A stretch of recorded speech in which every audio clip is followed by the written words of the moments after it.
Hi dears, എൻ്റെ കൂട്ടുകാർക്കുള്ള ഒരു പ്രധാനപ്പെട്ട ക്വസ്റ്റ്യനാണ്. ഈ ഫോറിനേഴ്സിനെയൊക്കെ നിങ്ങൾ നല്ല വെളുപ്പിക്കുമോ? എന്താണ് ബ്യൂട്ടി പാർലർ കൊണ്ട് ഉദ്ദേശിക്കുന്നതെന്ന്? അവർ ആൾറെഡി വെളുത്തതാണല്ലോ.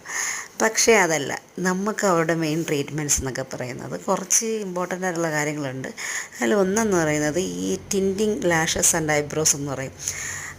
എല്ലാ ഐലാഷും ഐബ്രോസൊക്കെ ഭയങ്കര പെയിലാണ്, ഇവർ ഭയങ്കര കളർ കുറഞ്ഞതാണ്. അപ്പോൾ അതിന് ഞങ്ങൾ ബ്രൗണായിട്ടും ലൈറ്റ് ബ്രൗണും മീഡിയം ബ്രൗണും ബ്ലാക്കും ബ്ലൂ ബ്ലാക്കും ഒക്കെ ചെയ്ത് അവരെ നല്ല സുന്ദരികളാക്കും. അപ്പോൾ അതാണ് നമ്മുടെ ഒരു മെയിനായിട്ടുള്ള ഒരു ട്രീറ്റ്മെൻറ്റ്. അപ്പം ഇങ്ങനെ എന്താണ് നമ്മൾ ഫോറിനേഴ്സ് ട്രീറ്റ്മെൻറ്റ് ചോദിക്കുന്നവർക്കുള്ള ആൻസറാണ് ഈ ഒരു വീഡിയോ. അപ്പോൾ ഇതിൽ എല്ലാം വ്യക്തമായിട്ട് അറിയാൻ പറ്റില്ല, എന്നാലും നിങ്ങൾക്ക് ചെറിയൊരു ഐഡിയ കിട്ടിയിട്ടുണ്ടല്ലോ. Thank you.